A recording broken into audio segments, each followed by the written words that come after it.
All of our research says that, it used to be the saying where, hey, your customer knows more about your product than your BDR or whatever. They've done all this research, and yeah, that's true.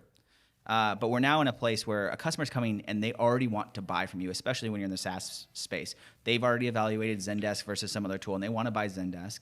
And they come to you, and what they're deciding is, how much am I going to put my neck out there for you? Am I going to go across my entire organization? How am I going to commit for 3 years at a time? What am I going to do? And so what you do is you erode that trust by having all these gaps in your customer experience.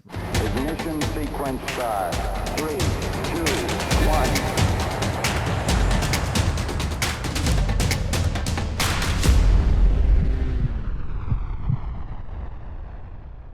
I'm here with Jason Reichl. What's up, Jason? Hey. It's good to have you, man. That table's large. Oh, okay, there we go. We got it. Thank you. My arms are short. There we go. It's all good, man.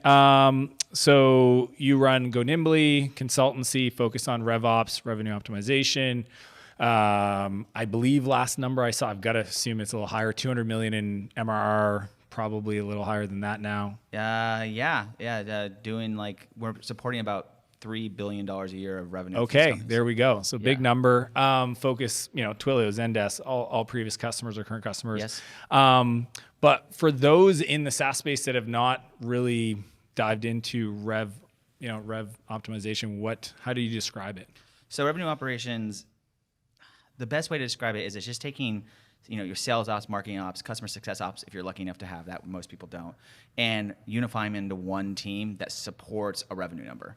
So it's converting a traditional support model of, you optimize for the sales team or you optimize for the customer success team. Instead, say, we actually are working on behalf of the customer experience. We're finding the gaps in that process. We're making a scalable process. And in what we can accomplish is actually change the revenue number. So give us a revenue number and we'll hit that, right? And we'll show you that scalable solutions and building things the right way for your inflection point can really have a huge impact on your revenue. So you're saying give us a revenue number and you'll hit it. Yep. When you start working with, and I mean, these are predominantly Series C and upward type companies. Enterprise. Your background's product. What do you look at? What's the initial assessment to know where the opportunity lies? Sure. Usually, most people come to any kind of consulting because they have a problem they don't have the skill to solve. We are a generalist firm, so we actually do a lot to make sure that our people are very cross-functional across sales, marketing, and customer success strategy, tools, how to enable insights they should be pulling. But the secret is that we actually use one common thing, which most people don't think is, they don't use it operationally, which is we pull the sales pipeline into a tool. And because we have so many customers, we actually look at your sales pipeline and go, okay, what's the volume, velocity, value, and conversion of... And that's 3VC metrics. Yeah, that we use. And let's find the benchmarks where you're underperforming. So we can do that across the industry because, SaaS loves to talk about SaaS, so there's tons of benchmarks about where you should be in each place, and also in our customer base. So we can see, the average SaaS company, here's what the benchmarks here. Here's a Go Nimbly benchmark, and then where are you underperforming? And then we'll come up with tactics and strategies that we think we can help you implement or that you can implement on your own in order to achieve revenue. So let's break down those four because I think they're important. So first one's value. Yep. You pull in their pipeline. Yep. And it's interesting because you have to look across customer success, including. So is it just the sales pipeline you're looking at? It's just the sales pipeline. Okay. We believe in the bow tie pyramid, bow tie funnel, as far as trying to get people to advocate on the other side of that.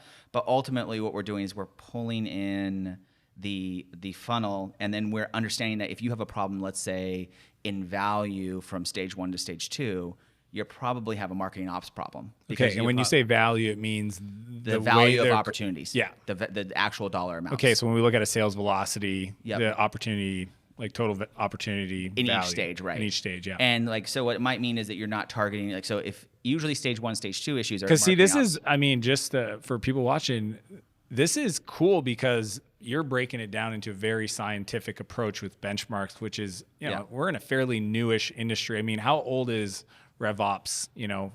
Maybe 6 months. No, it's been a couple years. A couple years where we've been talking about the unified nature of this.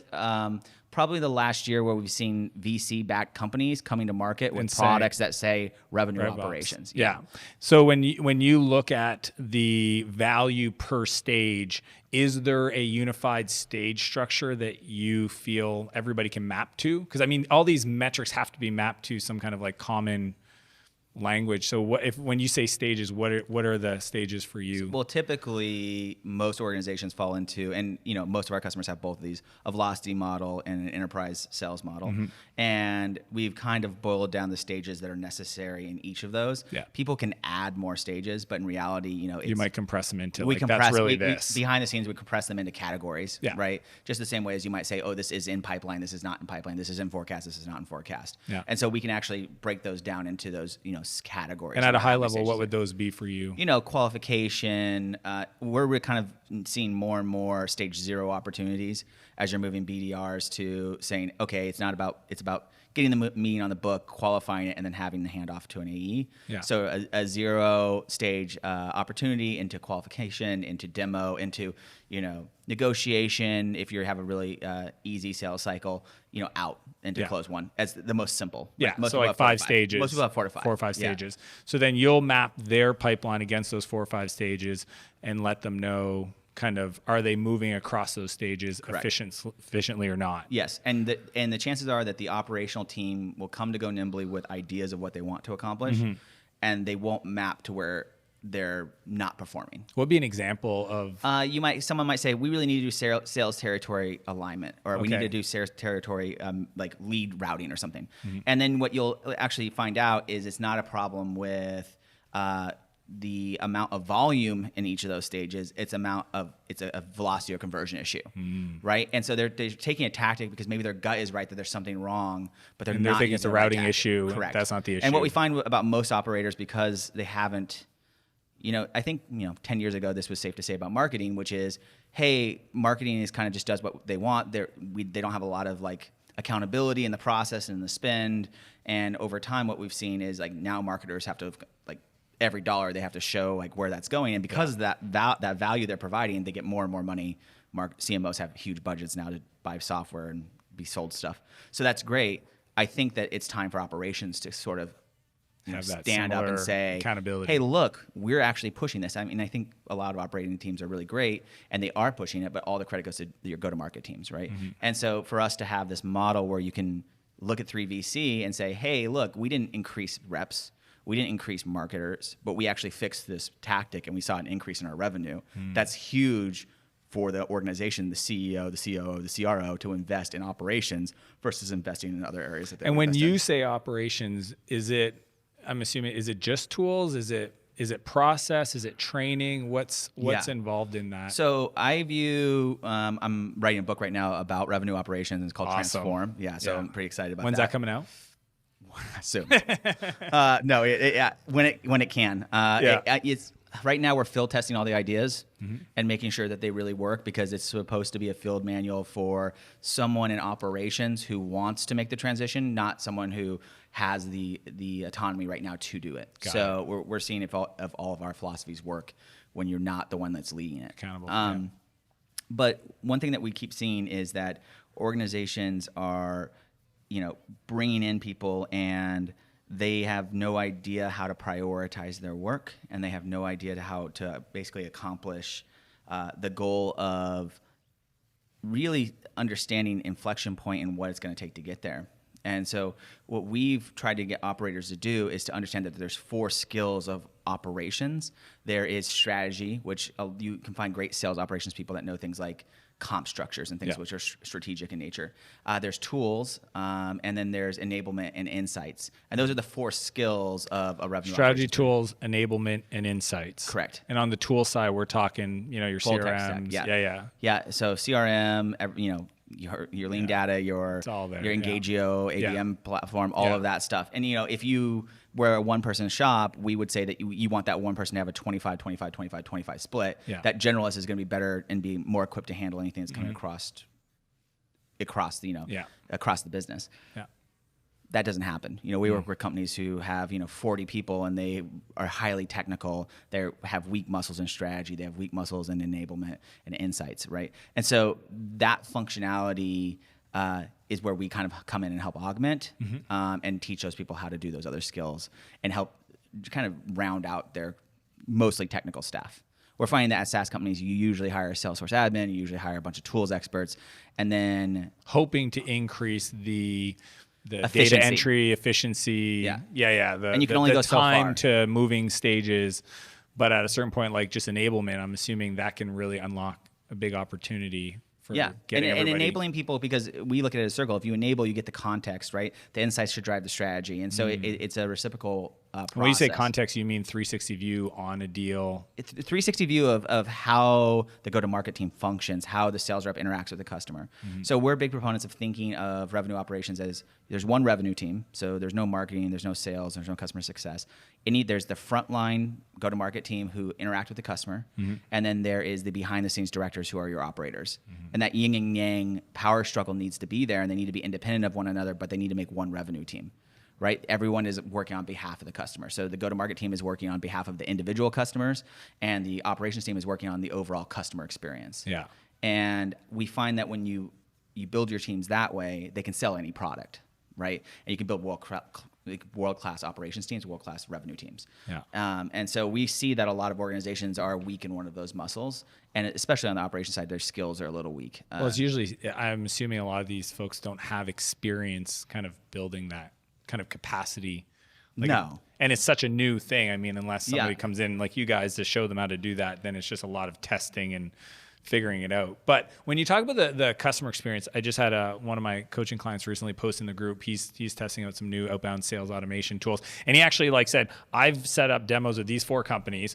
This guy did this company did this company did this company did it. Like pretty much tearing it. And it's funny because they're in the sales process and they're all confused. It's like you're talking to an SDR, but you got scheduled for a demo, but then they qualified you and then they said you're not ready for, these buying experiences or journeys are getting pretty, from a customer point of view, annoying. Yes. And this is what you're talking about, is saying somebody needs to own that. Yes. Both frontline and back office to make sure that we're creating the right experience. Yeah. All of our research says that, it used to be the saying where, hey, your customer knows more about your product than your BDR or whatever. They've done all this research, and that's true.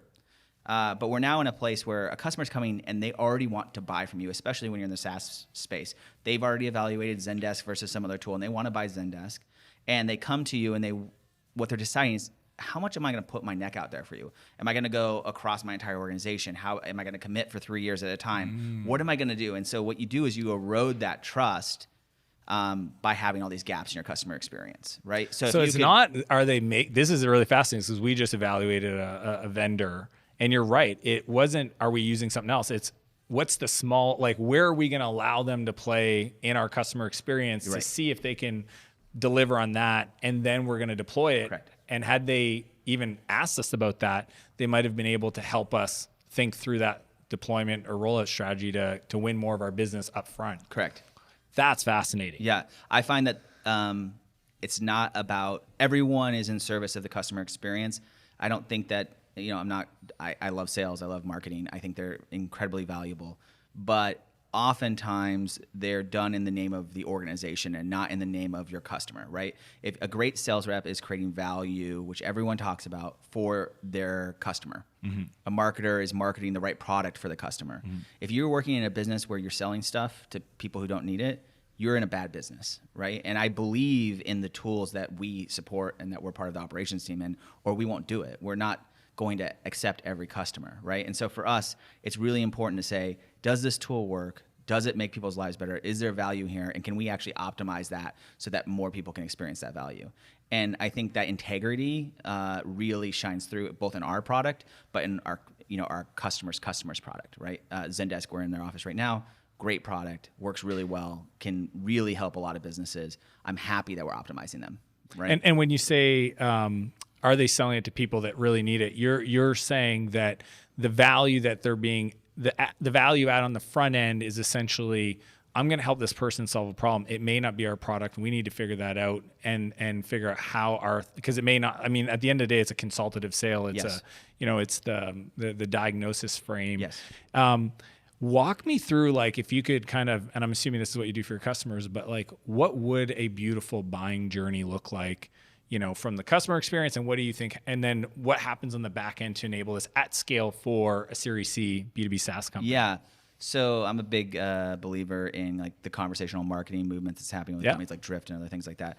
I'm also a big believer in ABM and personalization. So B2B always says to me, like when I start talking about this, they go, well, yeah, you can personalize for your top 100 accounts or 10 accounts or whatever. But that's not true, because if you look at B2C customer companies, they personalize all of the time to very specific buyers, because they know that they need to get them to buy into this. And hopefully they've established a lifestyle brand where they can sell them X stuff in the spoken wheel model of a B2C company. B2B doesn't think that way, right? But everybody wants to be treated like an individual. Everybody wants that experience to be tailored to them. And so it's more about not what is beautiful. It's more about all of the handoff processes. So for instance, if you're going to go and cold email people, which some companies have to do, right? It's just their product, and they just need to make people aware, and that might be the most effective way to make them aware. When after you do get their engagement, are you just gonna? How does your outreach campaigns end?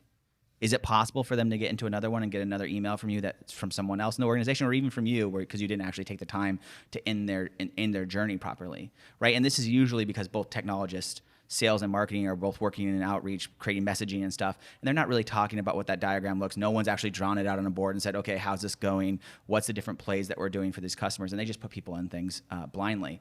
And it feels disrespectful. It is disrespectful. Super. Right? And so it's something as simple as that. Or if I do get engaged with you and I click through onto your website, is your website going to have anything that's there for me? So as simple as using something like Drift, that when I land on my website, I'm actually engaged with the person that owns my account, and I can ask them questions directly. Not some other person that has no clue. Not some other person, and also maybe they've tailored it to me if it's one of the accounts that maybe named accounts that you care about, right? And just that little bit of thought and that very front end of the process, just the outreach process, right, can, I think, increase your ability to try and sign a bigger LTV with that customer by 5 to 7%, right? It's because that's when they felt the pain, and you responded to the pain quickly and accurately and with respect, right? Nobody wants to go to the doctor and have the doctor say, what you're feeling is not real. Yeah. Right. And we don't reach out to companies unless we, like my theory, and I said this earlier, but I'll say it again, we don't reach out to companies unless we want to buy. Right. And if you believe in sort of the golden circle inside of us, is we need logical facts, but we've already sort of made a gut decision that at least this is one of the 3 finalists, right? SaaS companies, particularly that we work with, they don't have these kind of bureaucratic buying experiences where they have to get 30 people involved to make a decision on product. Now, some of our customers do have those customers, and for that, I think ABM and swarming is even more important, and having a strategy for those accounts. And so that's just a very front end of the process. But then you go through it and you go, okay, when do you bring your customer success in so that it feels like they've been there the whole time, right? How do you build a experience that we're adding people, we're not switching you between people. Yeah, no transition. No, we are against handoffs, right? So our revenue team works as one revenue team, and we're really big on that. Now, large organizations will say, well, this is how we have to do it. And I'll go, Oscar Myers doesn't make me watch how the hot dog is made to enjoy one, right? And they make it at scale for thousands, millions, and millions of people. And I think we have a little bit of growing up to do as an industry to go, oh, they don't have to experience this for it to be true internally. And maybe your teams are organized badly, right? Maybe your leaders don't know how to manage to There's no process for proper... Right. Yeah. And so instead of what it is a lot of alignment talk, which is I'm on a lot of panels talking about how alignment is kind of a joke. If you align to the customer, everyone's working for the customer. There is no such thing. Yeah. Right? You need a new boss. I think I've seen you talk about collaboration on alignment. Yeah. Like how do you... And I mean...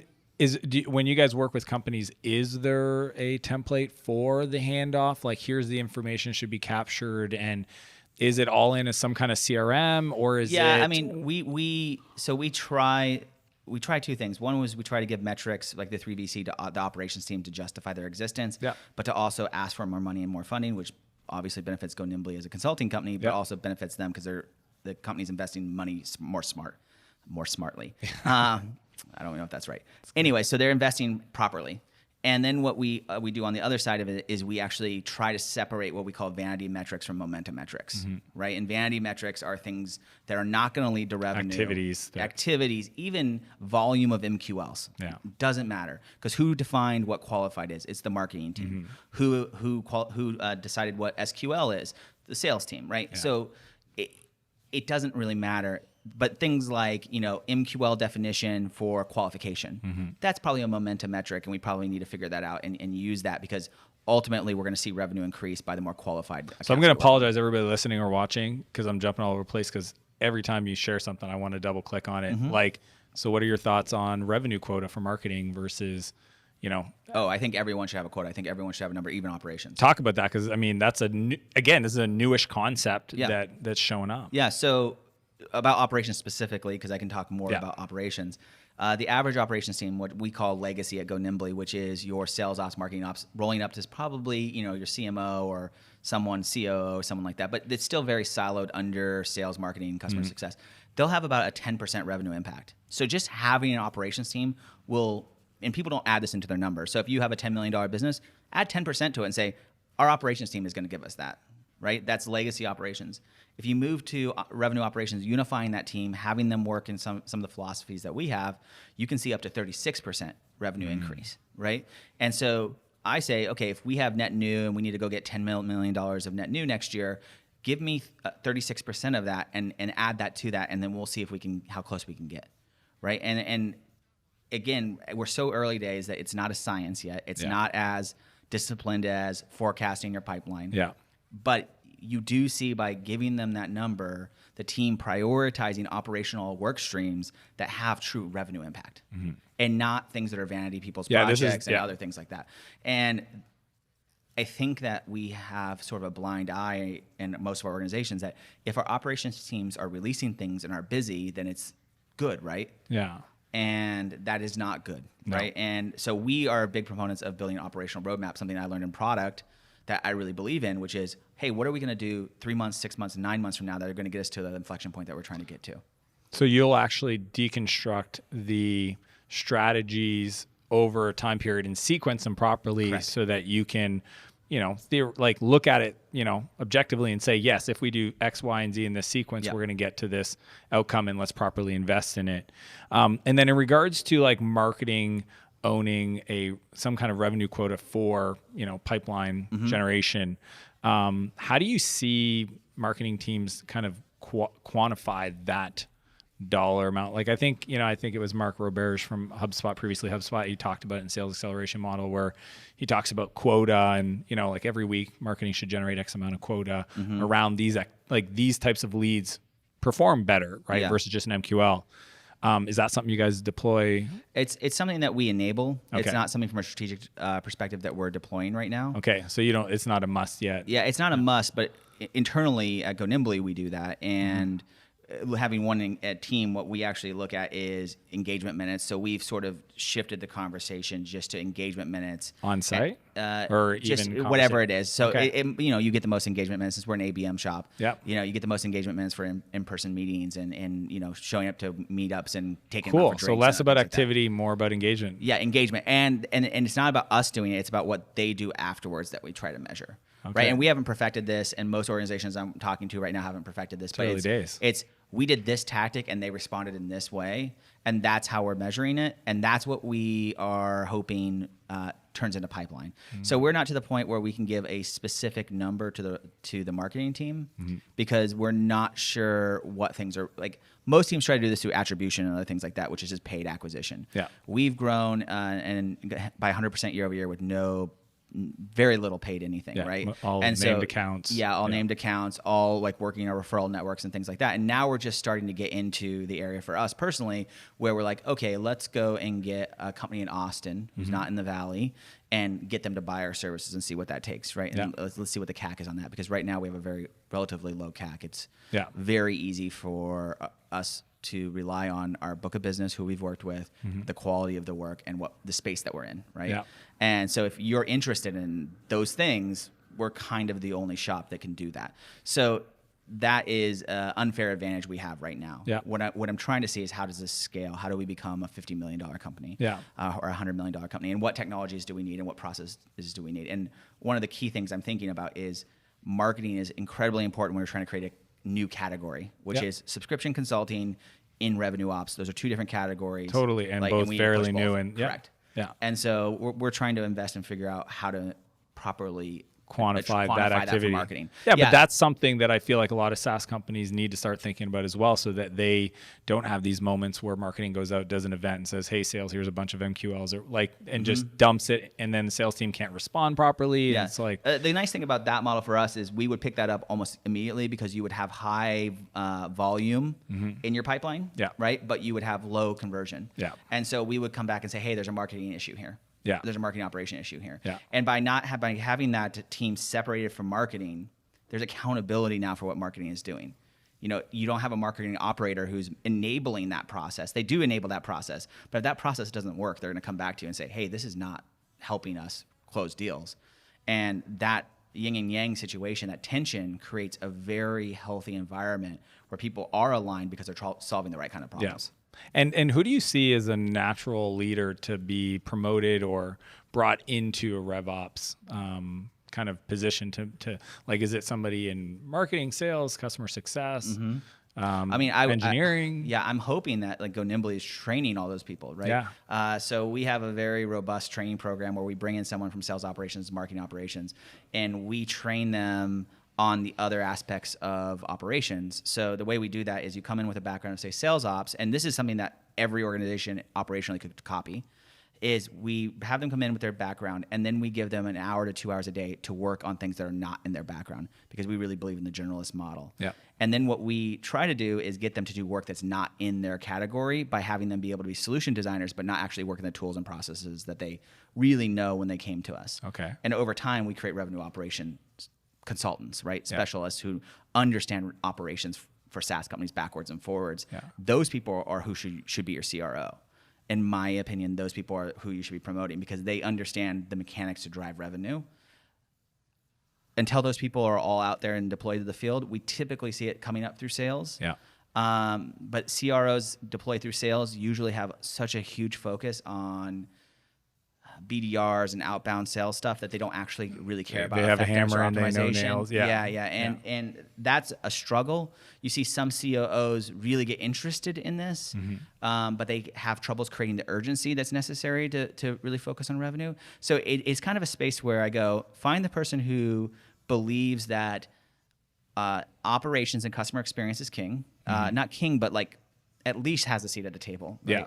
I say king because what you want to do is you want your hunters to be focused on hunting and finding new things, and you want your operators focused on like the farming hunting model. Yeah. You want them to be farming and tilling the land so that it's stable for everyone going forward, right? And that's kind of the experience that I like. I want the sales team to be disruptors. I want them to go out there and disrupt stuff. I want them to go find a vertical that we didn't think we could sell to and sell to it. Yeah. I want them to go say like, why can't we sell to Amex? Why can't we sell to like, who's telling me I can't do that? I can do that, right? I want them to push the envelope there, and I want the operators to try to level the playing field and say, okay, you sold to Amex, but we have no processes and functions to do this. Yeah, on the customer success side. Anywhere, right? Anywhere. And so if you ultimately want to go up market like that, what are we going to do to get there? Right? And how can we actually build those processes and things? Let's just not keep throwing people at it. And this is where I feel like most people are going to get hung up on the difference between ops versus the creative aspect of, marketing, creativity, sales, coaching, customer success, account management versus like the ops side of it. My answer is if it's not if there is no, when you send an email to someone, I consider that a face-to-face. Let's just say that's a face-to-face. Yeah. That is a front-end person, that part of your go-to-market team, right? If the person is a sales coach, they are part of your operations team. They are part of the enablement part of the operations team because they are helping support and enable those frontline actors. Frontline. Yeah. And that gets a little murky in the way that most organizations are broke down, but most people can understand, is my job there to support the actors? Am I the director? Am I the script writer? I like to use those analogies. I like that analogy. Right? That works, right? Because then people understand Are you what's on stage or are you backstage? Exactly. Backstage is ops, on stage is the creative. Yeah, correct. And so if you're creating the content, you're probably part of the operations team.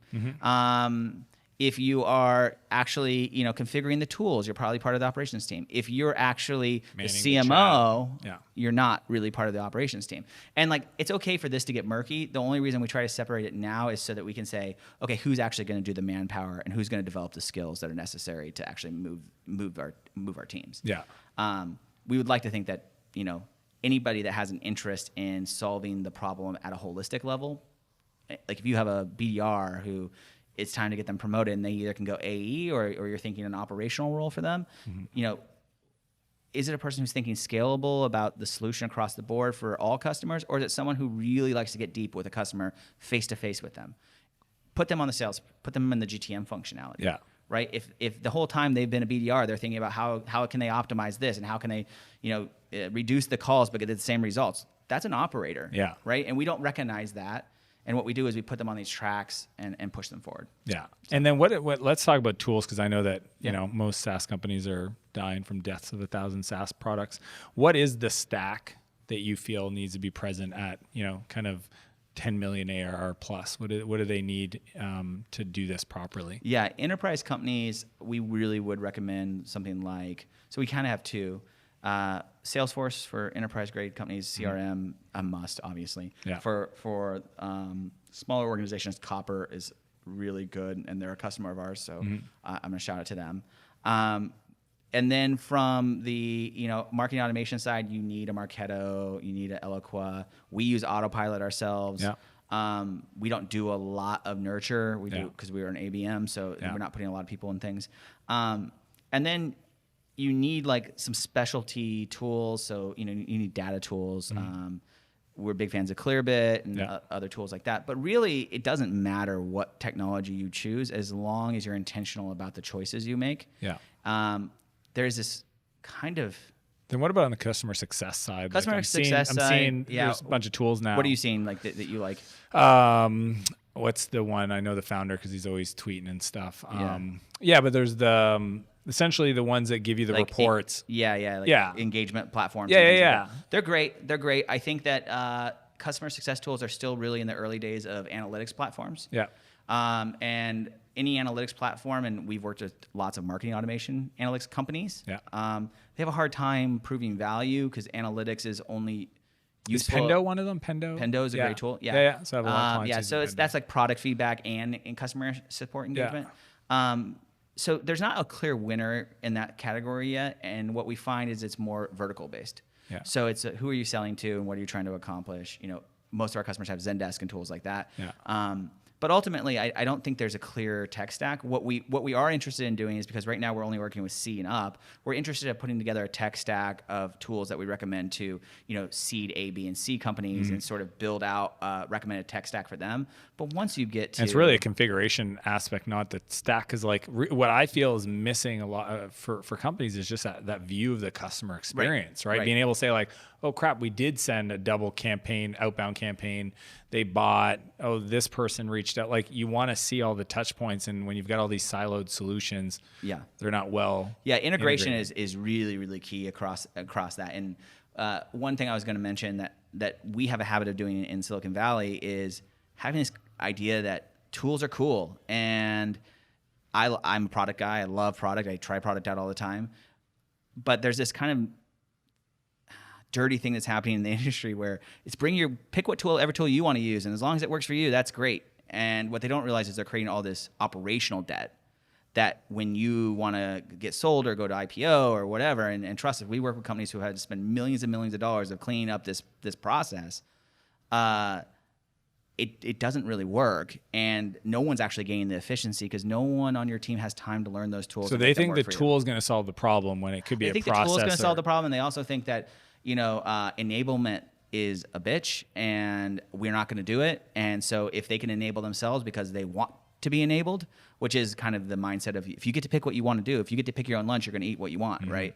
But it kind of slows everyone else down in the process. And so we find a lot of tools are not being mandated and not being enabled properly. I think we used to... It's interesting. Ops debt. Yeah, ops debt. Yeah, exactly. It's like code debt. Yeah, code debt. It's the same thing. Yeah, exactly. I like to do those kind of things. Yeah. But I really believe that 10 years ago, because Salesforce ran this campaign against IT Yeah, being no more the software. stopper of all innovation. Yeah. Now operations and other teams are like, oh, we don't want to be looked at that because now business owns all technology and IT owns infrastructure, right? Yeah. And so the business has all this technology and they're like, okay, well, we'll just let it go because like we don't want people to say like, oh, we're not supporting them. Yeah. And we're like 2 people at a 100-person company and there's no way that we can keep up with all their demands. So if we let them go and do what they want, You're they'll gonna be wake happy. up one day and all of a sudden there's like 15 tools to do one thing. Yeah, and it happens. And then Yeah. companies are spending 3x what they should be Claim it, on it. yeah. Yeah, and I think maybe it looks better on our books to have software debt than people debt, but it just doesn't really work at all. And so I always talk about intentional buying, which is I don't care if you sign a year, you do a POC. I don't care about any of those kind of tactics. I know I was listening to the cast. You're a big POC guy. Yeah. But I don't care about that. If you want to go in and buy a piece of software and make it enterprise and roll it out to everyone, do it. But what you need to make a decision of is why are we buying this piece of software, this tool? What's it enabling to our inflection point? Right? And I think break down inflection point. You've said that a couple Yeah. times. You mean like to the point where yeah. it's going. The reason we work with SaaS companies is because it's actually there are like 7 companies in the 5 years that we work with them before they get sold or IPO. Yeah. Right. And in each of those points, they have a very specific goal they're trying to do. We're trying to scale up our marketing team. We're Yeah. trying to go global. We're trying to go up enterprise. Those are inflection points. Yeah. And you have to be being intentional about that inflection point. You cannot lose sight of that What problem are we trying to solve at this stage? right now. Right now. Because that's all you have funding for. Yeah. Right. And if you try to do both, 2, 3 of those, you're going to run out of resources. And people love to jump to, well, we need to do it scalable or we need to do it. And I'm like, no, what we need to do is scale to this inflection point. Then we can redo it all because it's a joke in this world that we call them work streams and not projects because we don't want, they're going to get repeated over and over again. It's the work. It's the underlying guts of the system. We have to pull it out and retool it every time. And the reason we do subscription based is because we'd be lying to you. And every consulting partner who's a Salesforce consultant who comes in and sets up your Salesforce is lying to you because you're going to have to keep doing that over and over and over again because it needs to be alive to your business. That's the bottom line. And so we do subscription based because we want to be accountable to the work we're doing and we want to be monitoring it and adjusting it to where it needs to be in the future. And so all these organizations need to work like that and be practiced in the idea that we're trying to get to a point, let's get to that point, and then we'll have a new milestone, and then we can retool our roadmap to get to that next milestone. Do you have a high level kind of definition of what those... It's different from most businesses, but usually going from B to C is that we're going to scale up our marketing team pretty heavily. We've proven a sales model, a sales process, and now we need to actually get the word out. Yeah. Right. Then it goes to we're going as soon as you get to C round, people are going, okay, that's great. You know who your ICP is, but can you change your ICP? Can you change it and go enterprise? That's what typically happens if they take more funding. Yeah. If they're going to stay from mid-market to an enterprise. Right. If they're going to stay bootstrapped, then it's okay. How do we expand into international, or how do we just expand if they're geography locked? And then usually around D or E, it's like, okay, are we going to sell or are we going to go IPO? And that process is the one that's most like big business, right? It's like working at Coke, right? Because we have to get SOX to get SOX certified, and we have to do all these other things within our process that every other organization does, and we have to become a real business. And it's not about growth anymore; it's about showing that we can be a real business to everyone. And I find that to be the most applicable to, now we're talking to companies like, Dell Computers and Coke. They want to know about revenue operations, right? They're interested in this stuff. But because we have applied all these theories downstream at these kind of what I would call high velocity point companies, what's happening over here is interesting, right? Could we get to here and we have a different outcome? Like they don't have to spend as long getting ready for IPO. They don't have to spend as long as getting ready to get sold. They can acquire organizations better. Like it's a big advantage when you're a Series D company that all of your systems and operations are in place so that when you acquire a company, you can expand into them easily. Right? Usually it takes 1 to 2 years to do that properly. And that's if both companies were run efficiently. Yeah. Right? And so we're working right now trying to integrate, a huge organization into another huge organization. And both of those companies valued operations. And one's been a customer for 5 years. And that process is much, much easier than any other organization I've worked in. And I think that's because they had the foresight to go, okay, we're going the long run. Our next inflection point is to acquire strategically. Yeah.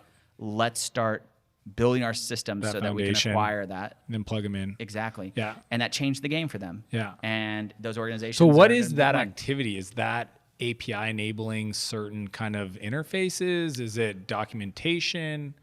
All of the above? So I think at that stage, what it is clear documentation. And clear documentation doesn't look like what people think it looks like. Clear documentation looks like this business process is tied to this tool.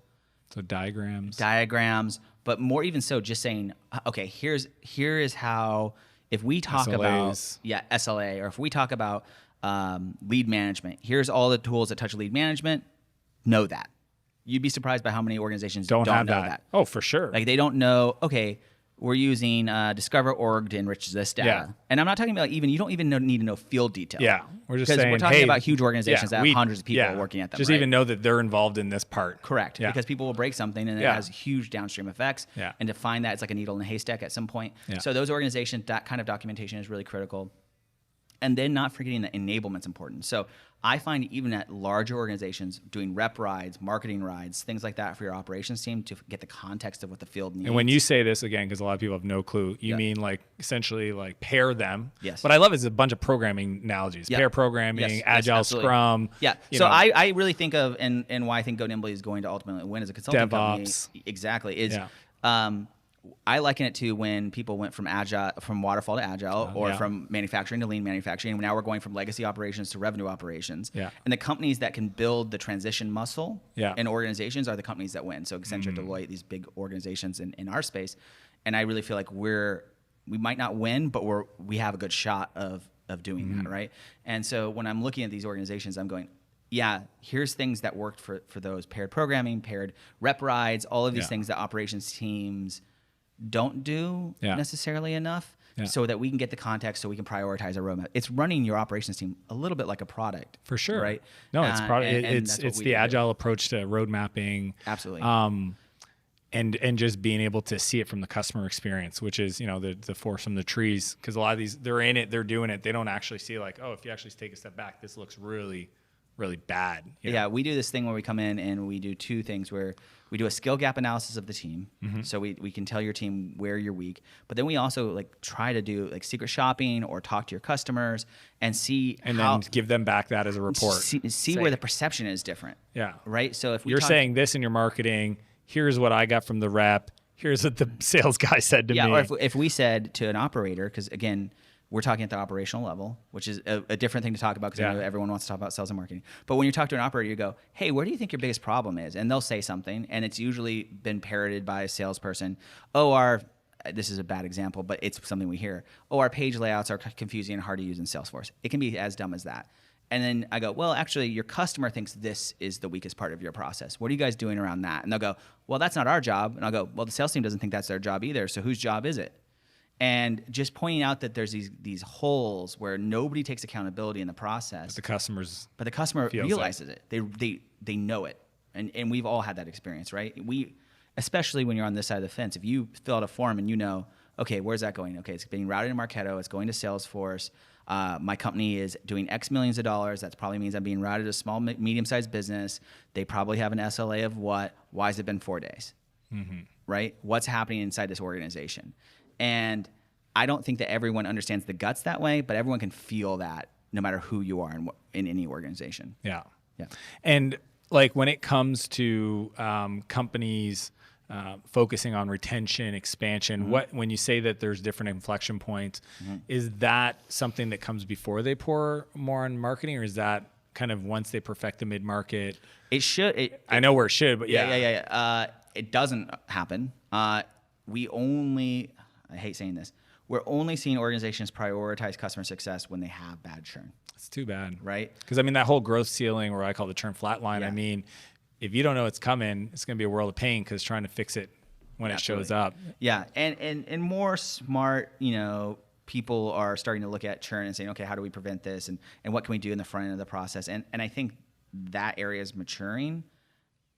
I think that they're leaving out the core actors, though. They're not integrating the success team into that process.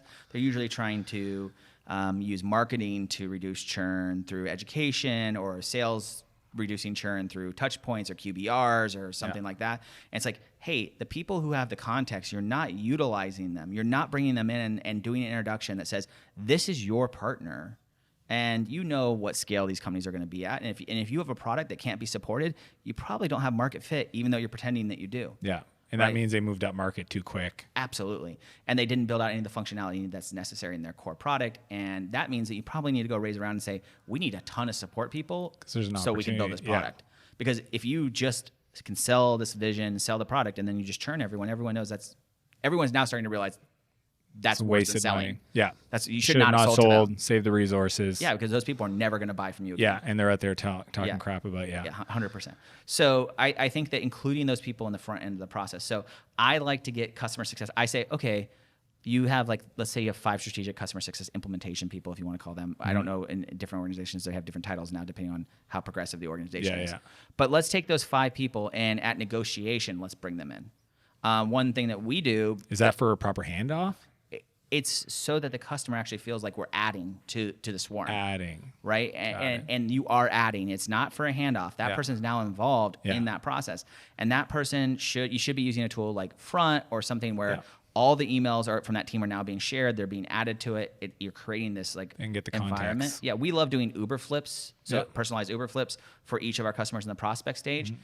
And what I'm working on now is introducing Lorena, our head of our vice president of marketing, to come in at some point and talk to them about their marketing programs and talk to them about partnerships. We're lucky that a lot of the companies we sell to, we could sell their software externally to our other companies and integrate them into our tech stacks, right? So we're seeing how can we add value? How can a customer success person add value in the very middle of the process, right? In the middle of the sales process. Not at the very end Not or as a reactive. Because as soon as they're fighting fires, even if your customer trusts them, they trust that they're the good person at your company. Yeah. The person that cares about them at the company, but it doesn't reflect on the company. And I think a lot of people rely on that personal relationship when really you don't want your customer to have a personal relationship with Rick in customer success. You want them to have the relationship with your company. The brand. Yeah, the brand. And you need to say, no, this is how we go to market. This is how we do it at our company. Right. Doesn't matter who is doing it. Rick can move on, and then you celebrate Rick moving on. Yeah, and then you transition a new person in. Transition, and that's one thing that we've done as a product consulting company is our customers stay with us for an average of 3 years, which is unheard of in consulting. Unheard of, yeah. Continuous. And we do that because someone can leave the team or move to a new team, and the customer misses that person. Doesn't have to do anything. They miss that person. They're like, oh, I love so-and-so, but they trust the company knows how to bring these people in and do these transitions. Train them, transition. Yeah. And they're sometimes excited. Oh, we get a new blood, or we get someone that's looking at our business processes with fresh eyes. And so that's part of the process where you reduce churn, which is don't let the customer think that they have a one-to-one relationship with someone on your team. Mm-hmm.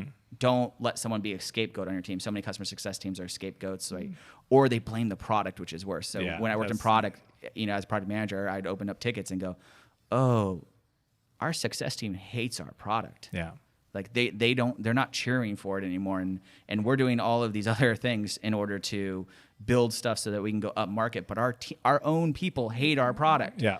That should be the first sign that something's not healthy, even if they can protect our churn. Because at some point they're just gonna fuck it, and they walk away, and then your churn numbers go crazy, and then you're investing lots and lots of your funding into fixing that problem. Who do you think?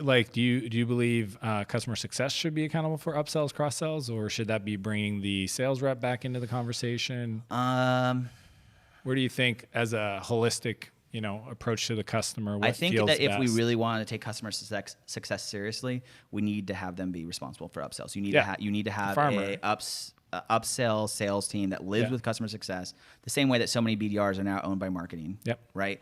And I think that would really give them a seat at the table on revenue, because I'm always about, if our company cares about revenue and generating revenue, how can we get more actors at that table who also are contributing to that North Star? Mm-hmm.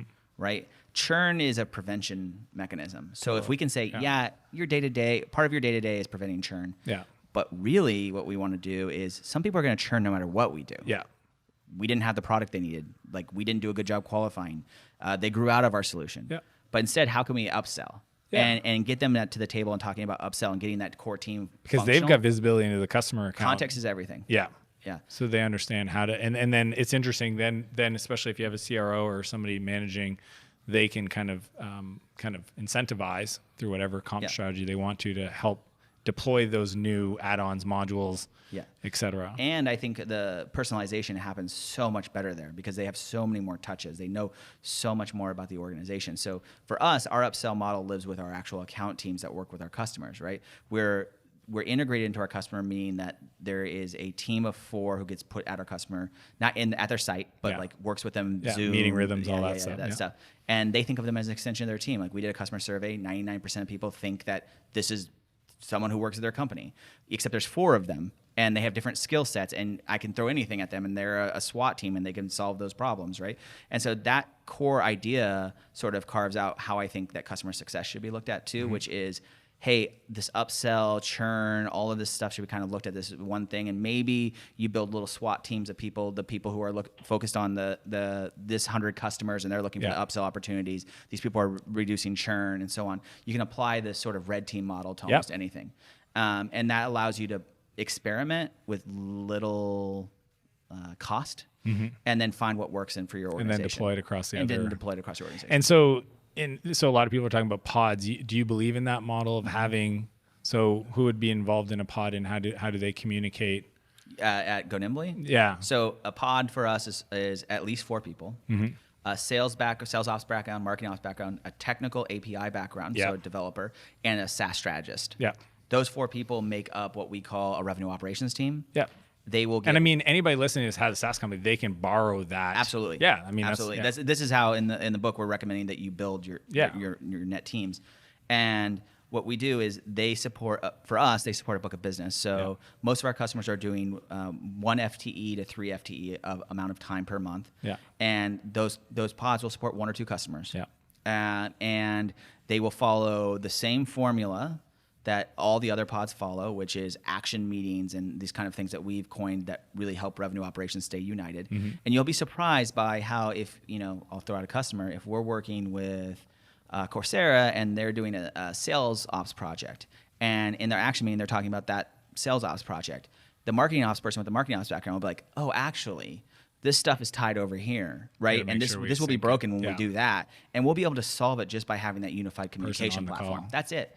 And they'll have that meeting before they ever go talk to the customer, right? Yeah. And like they're super self-sufficient, and so the customer gets to make the decisions on the business process, strategy, and agreeing with us that we're thinking things through the right way.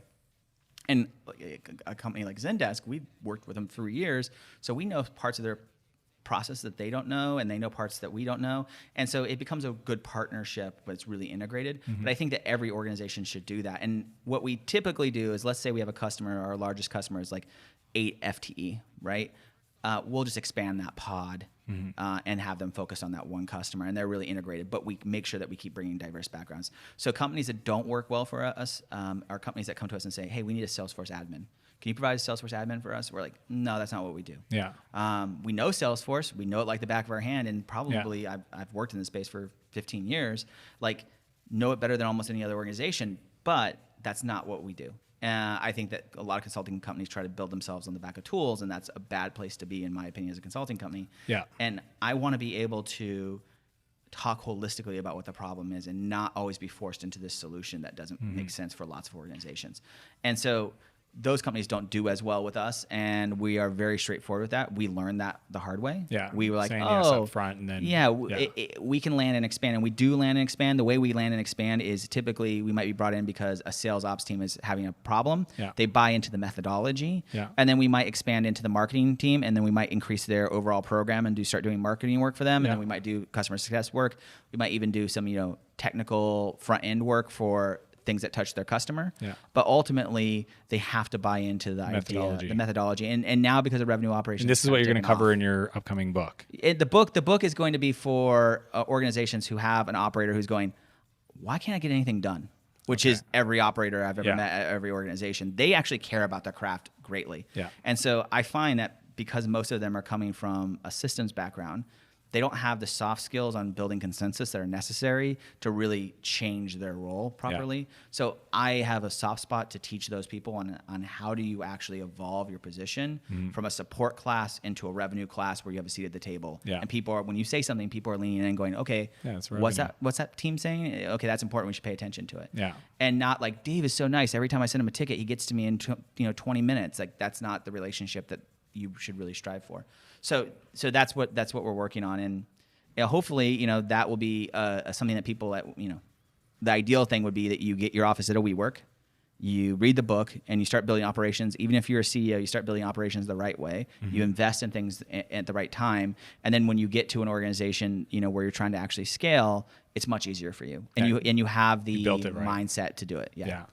It's never going to be easy, and you're going to fuck up a lot along the way, and there's no silver bullets in anything, but what I find is you can at least start to tie tactic to correlation. Maybe we don't have causation yet in operations, but that's closer. And it's the same thing as what I see when marketing went to attribution, right? It's like, we don't know if this is working, but we can attribute this, and like, let's keep experimenting until we say, oh yeah, this does work. And I think that's where we're at right now. And it's a very interesting time to be solving these very old problems. In a new, I guess, mechanism, which is SaaS and retention. Yeah, I mean, they've existed forever. Yeah. What? Who are people out there that you study or you listen to around these different topics? Yeah. Who are some of the... So there's this guy named Phil who worked at Goodyear Tires in the 80s, and he actually came up with the term silo syndrome. Okay. And that's your whole mantra, the no more silos. No more silos, right? And how do you break down silos? And he actually came up with 4 core reasons we silo as human beings. His job was to actually unify all Goodyear tires, right? And his job, he drove from everywhere, and he drove through Iowa, and like, nobody wanted to work the same way. Nobody wanted, and they're all selling the same product. And like, you could come in and say, well, these guys sell it this way, and they sell more than you, and they're like, we don't care. That's not how we do it here. That's not who our customer is. And what he realized is that there was a lot of inefficiencies in the organization that made people silo so that their job could be easier. And he left Goodyear Tires, and he spent the rest of his career trying to figure that out. And he died last year, but like, he basically had all the fundamental roadblocks, but none of the technology supporting him behind the scenes that makes this possible, right? So we're just in the age where technology is so abundant that it can be overwhelming, or technology can be so useful that we can actually solve some of these core problems that we have as human beings. It's natural to want to do our jobs. It's natural to want to be efficient and feel just successful. Let me know how to make the widgets. I don't want to talk to other people. It's going to slow down my widget making. But if your goal is to increase revenue, it might make sense to optimize. And you're creating those opportunities for people to collaborate, and you're creating those opportunities for silos to be broken. And one of the core functionality of silo breaking is that you have to give everyone a North Star metric. So that's why we focus on revenue so much.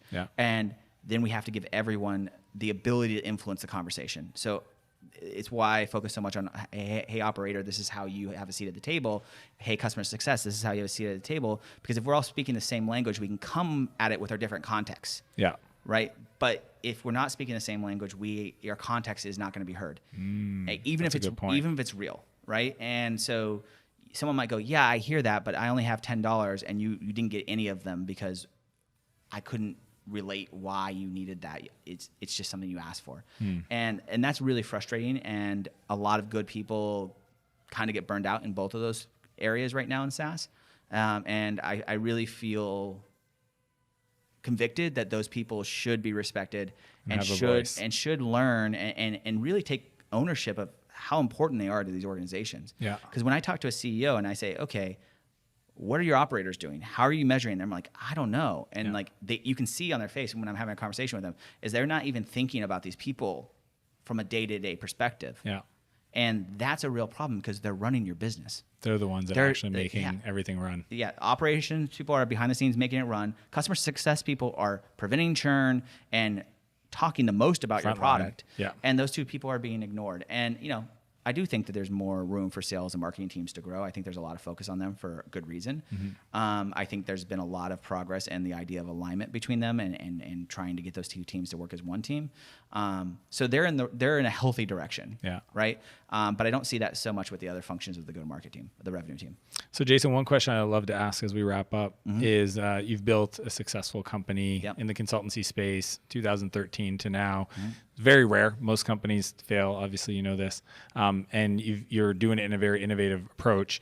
As a founder, and I know you have co-founders and a few partners, but who did you need to become to be the leader that shows up today? Like, what's your journey been in regards to like just the personal growth? So I think two factors that really influenced me. One is I have a creative background, so I have always loved like comedy. So I do stand-up comedy, I write sketches. I have hosted game shows and things like that.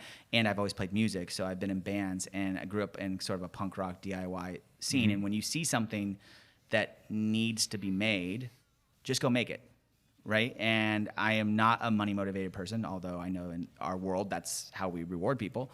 But I'm a builder, and I love to go out and build things, and I love to go out and solve problems. And so I think that's one thing, which is, hey, I can be much more successful than my skill says I should be by just going out and doing it, by not waiting for someone to give me a green light and just go and build something. And even if you don't know how. Even if you don't know how. And like, as long as you have a growth mindset and you're going to be like, I'm going to learn for every single thing that I do. And Go Nimbly has this very aggressive betterment culture where we have retrospectives on the weekly with the entire company where people are very vulnerable, and that betterment culture and that you can create this and you can become something that you don't know is very seeped into everything that we are and who we hire. And that's one of the most amazing things, and I think why retention is so good at our organization. The second thing is I was lucky enough very early on to work at Rackspace, and when I worked at Rackspace, I worked on a special secret project, which is called the Redundant Server Cluster, which turned out to be the cloud. One of the customers was Salesforce. And while I was working on that, I worked with one of the co-founders of Rackspace. And Rackspace at the time was a huge organization, probably one of the fastest growing tech companies. Yeah. And I was like, why are you working on this? Why are you not the CEO of the company? You're just the founder. And he said, well, my specialty is that I can build things. I can build these little $10 million lines of business, and then someone takes them and blows them up to $100 million. Most people don't have the flexibility and audacity to build these small things into successful things.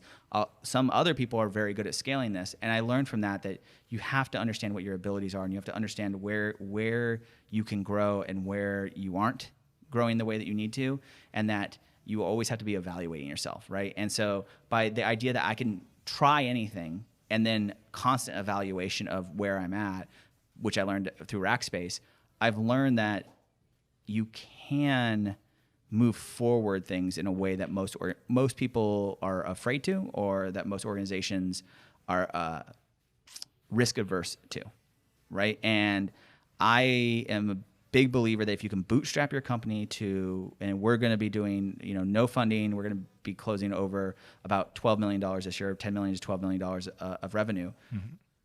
Now is the time when we have all the power to go and talk to VCs about scaling our product arm of our organization and other things like that, because we were able to show that we can build this thing in a scalable way. And we looked at what was wrong with consulting, and we said, okay, look, the revenue is not valued as high because it's project by project. Let's change that. Yeah, subscription. When people leave, you lose customers. Let's change that. Mm-hmm. Like let's look at what the fundamental gaps are in the experience of a consulting agency, and let's figure out how to fix those and experiment with those. And let's do it in a test environment, which is with SaaS companies, where if we don't perform, they will leave us. Yep. Right? Sure. Because their pressure is immense, and that puts immense pressure on us. And we had customers very early on coming saying, we'll sign 6-month contracts, give us discounts, or a year. And we said no, because we want the pressure that every month you have to renew with us. Yeah, because it honest. We want the teams to get that much better. And I think those were the right choices. And so I think that just you can do it yourself and always be evaluating where you are and how to move forward are the two key things that I've kind of picked up on. And then be creative. Like, I think that so many organizations devalue creativity within their organization. They don't like promoting outside hobbies. They don't like promoting things. I always think of, like, I tell my team, if we are not integrating our personal life with our work life, then we are failing, because we have more time to practice at work than we have anywhere else, mm-hmm. right? And I'm a big believer in no work-life balance. Mm-hmm. I'm a workaholic. Just integrate it. Right? Just integrate the two. Same. And work on stuff you care about. And if you don't care about your job, get a new job. Yeah. Go do something else. Most of the people I work with are immensely talented, and they can go get a new job. Yeah. And I know that's not something that we can say to everyone. I know there's social economics behind that, but most of the people I work with can get new jobs. Yeah, they can go work anywhere. Correct. And so bring passion to your work, bring creativity to your work. Don't be afraid of changing things when it's not working. I think those two things with experimentation and then having something on the end where you're going, now let's measure it, can help a lot, because I'm also a big believer in the creativity process that you need constraints. Yeah, the rails. You need the rails. You need to understand. So yeah, jump up here, but then measure that. And if that jump didn't do anything, come back down to reality, right? If you just elevated everybody's game, then let's elevate everyone else's game, right? And become a better organization. And so not hoarding and just creating a community is a big deal for me. So those are things where in my background, I feel like uniquely qualified. I don't really fit the standard CEO type. But I think that, really wanting to build something that's going to change organizations is rewarded by success, right? And when we were very early on, I told my business partner and founder, I said, if a year from now this feels like we're just glorified consultants, I'm just gonna go do something else. Yeah. And I still put those constraints in my mind. If a year from now doesn't feel good, all we are is this, then I'm gonna walk away. Or I rather risk the entire organization and continue to build something that's amazing than kind of settle for where we're at. Yeah. And I think that attracts world-class talent. Yeah. So that's cool. My Jason, where do people find you online? GoNimbly.com or Better Jason on Twitter. And that's where the book will be announced when it comes out? Yeah, or Better Jason on Twitter is kind of, and I just share sort of betterment hacks and things like that. That's awesome. Really appreciate you, man. Yeah, thank you very much. Hey, man. We'll talk soon. Thanks. Thanks for watching this episode of Escape Velocity. Be sure to like and subscribe and leave a comment with your biggest insight from our conversation. Be sure to check out the next episode.